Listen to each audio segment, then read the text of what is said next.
सिंधू विश्वविजयी सम्राट, तुझ्याकडे अनेक अस्त्र शस्त्र व विद्या जरी असतील, पण मात्र तुझा उद्धार हा तथागत गौतम बुद्ध यांनी दिलेल्या अहिंसेच्या मार्गानेच प्राप्त होईल.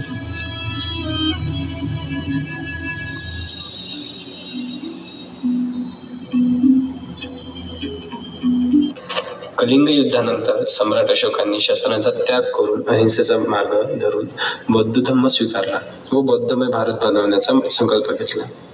समाजाच्या हितासाठी सम्राट अशोकांनी सामाजिक कार्य सुरू केली. त्यांच्या कार्यामध्ये विद्यापीठे, धर्म क्रांतिज्योती सावित्रीबाई फुले यांच्या जीवनातला असाच एक प्रसंग, संघर्षाची चळवळ.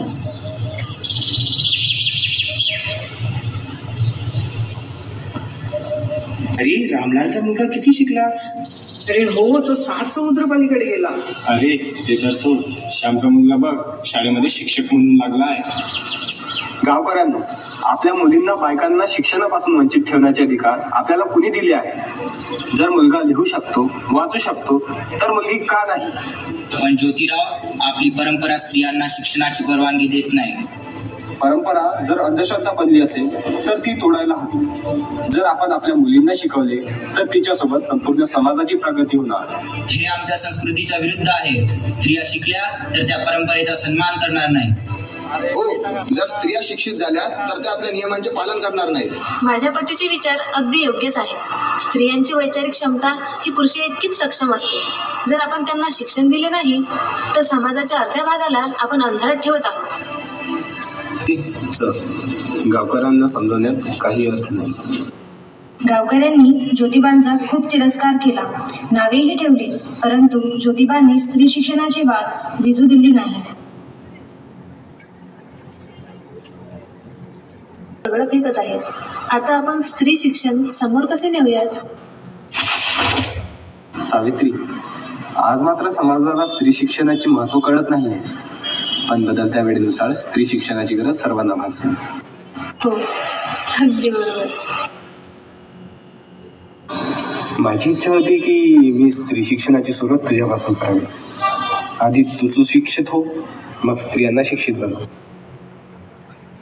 ज्योतिबांनी स्त्री शिक्षणाची सुरुवात आपल्या पत्नी सावित्रीबाईपासून केली, परंतु घरच्यांचा स्त्री शिक्षणाला विरोध असल्याकारणाने ज्योतिबांनी पुणे येथील भिडे यांच्या वाड्यात स्त्रियांची पहिली शाळा उघडली. बाई, बघा मला लिहिता येतंय. बाई, बघा माझे पाडेपाठ झाले. खूप छान. तुम्ही इथे जे काही शिकत आहात तेच तुम्ही इतर स्त्रियांना सुद्धा शिकवा. असंख्य अडचणींना मात देऊन सावित्री आणि ज्योतिबा फुले यांनी स्त्री शिक्षणाचा पाया मांडला आणि स्त्री शिक्षणाचे महत्त्व समाजाला सिद्ध करून दाखवले. म्हणूनच त्यांना क्रांतिज्योती सावित्रीबाई फुले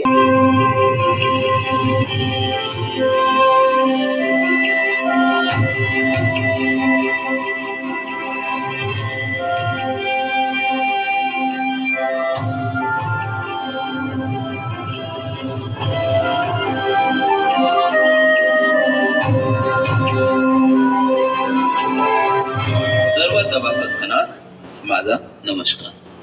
सभासदगण, आजपासून भारताच्या नवीन संविधानाच्या निर्मितीचा एक ऐतिहासिक प्रवास सुरू होत आहे.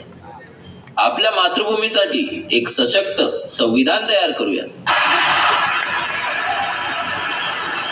आपल्याला संविधान सभेसाठी एक स्थायी अध्यक्षाची गरज आहे. मी डॉक्टर राजेंद्र प्रसाद यांच्या स्थायी अध्यक्षपदासाठी नाव सुचवतो.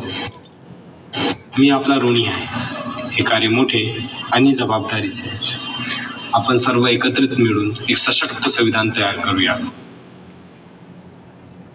या सभेमध्ये डॉक्टर राजेंद्र प्रसाद यांची स्थायी अध्यक्षपदासाठी निवड झाली. आता वेळ होती संविधानाचा मसुदा तयार करण्याची. संविधानाचा मसुदा तयार करणे हे काही सोपे काम नव्हते. म्हणून संविधान सभेमध्ये मसुदा समितीचे अध्यक्ष कोण यावर बोलाबोल सुरू झाली.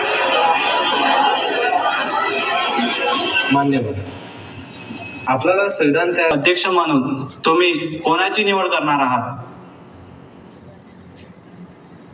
भारताची नव्याने उभारणी करताना आपल्याला एक मजबूत संविधान लागेल. या कार्यासाठी आपल्याला एक योग्य नेता निवडायला हवा. हो साहेब, तुमच्या मताशी मी सहमत आहे, पण या कार्यासाठी आपण कोणास निवडावे? जर आपल्या सर्वांची सहमती असेल तर मला असं म्हणण्यास काही हरकत नाही की डॉक्टर बाबासाहेब आंबेडकर यांच्या इतकं योग्य नेता या कार्यासाठी कोणीच नाही.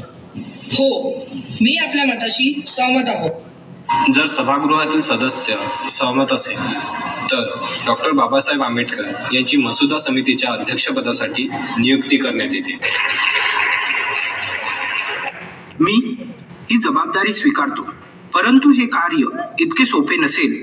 आपल्याला समाजातील प्रत्येक घटकाचे संरक्षण करणारे संविधान तयार करावे लागेल. डॉक्टर बाबासाहेब आंबेडकर यांनी ही जबाबदारी स्वीकारली व संविधानाचा मसुदा लिहिण्यास सुरुवात केली. मसुदा तयार करायला डॉक्टर बाबासाहेब आंबेडकर यांनी 2 वर्ष 11 महिने 18 दिवस इतका कालावधी लागला. सर्वांना जगण्याचा समान अधिकार, वंचितांना शिक्षणाचा अधिकार व आरक्षण यासारख्या अनेक गोष्टी लक्षात घेऊन संविधान तयार करण्यात आले. अखेर वेळ होती संविधानाचा मसुदा स्वीकारण्याची. दिनांक 4 नोव्हेंबर 1948 संसदेमध्ये पुन्हा बैठक घेण्यात आली. सभासदगण, मी आज आपल्यासमोर भारतीय संविधानाचा मसुदा तयार करीत आहोत. या संविधानाचा आधार समता, बंधुत्व, न्याय आणि एकात्मता असेल. पण अल्पसंख्याक लोकांचं काय? मागासवर्गीय लोकांना संधी मिळेल का? पण आरक्षण या गोष्टीची आपल्या देशाला गरज भासत नाही. मी यास सहमत नाही. जर आपण सामाजिक विषमता दूर केली नाही तर ही लोकशाही टिकणार नाही. म्हणूनच दलितांसाठी आणि मागासवर्गीयांसाठी सामाजिक आणि राजकीय आरक्षण आवश्यक आहे.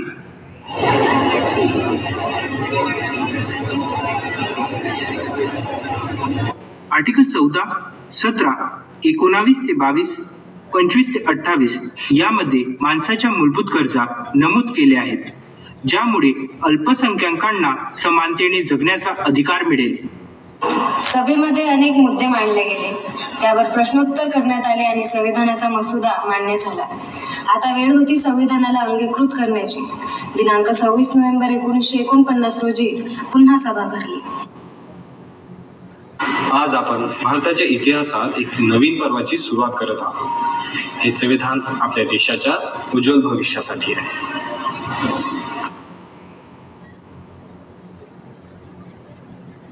अध्यक्ष महोदय आणि सभासदगण, मी हे संविधान देशाला सोपवण्याआधी इतकेच बोलतो की संविधान कितीही चांगले असो, पण शेवटी ते वाईटच ठरणार जर त्याला उपयोगात आणणारे लोक बरोबर नसतील. आणि संविधान कितीही वाईट असो, ते बरोबरच ठरणार जर त्याला उपयोगात आणणारे लोक बरोबर असतील. म्हणूनच संविधान उपयोगात आणण्याआधी त्यावर टिप्पणी करणे हे चुकीचे ठरेल. भारताचा मान आहे संविधान, लोकशाहीचा आवाज संविधान, एकमताचा तो हक्क संविधान, अंधारातला प्रकाश संविधान, शिक्षणाचा हक्क देई संविधान, संकटात बळ देई संविधान, गुलामीची भेडी तोडे संविधान, आमच्या रगारगात संविधान, भीमाचा विचार आहे संविधान, भीमाची पिढीच्याही संविधान, समबंधू भाव आहे संविधान, वाट घे उत्कर्षाची संविधान, आनंदाचा श्वास आहे संविधान, विजयाची पहाट आहे संविधान, आपला आदर्श आहे संविधान, भारताचं मान आहे संविधान, आहे आरमान शान.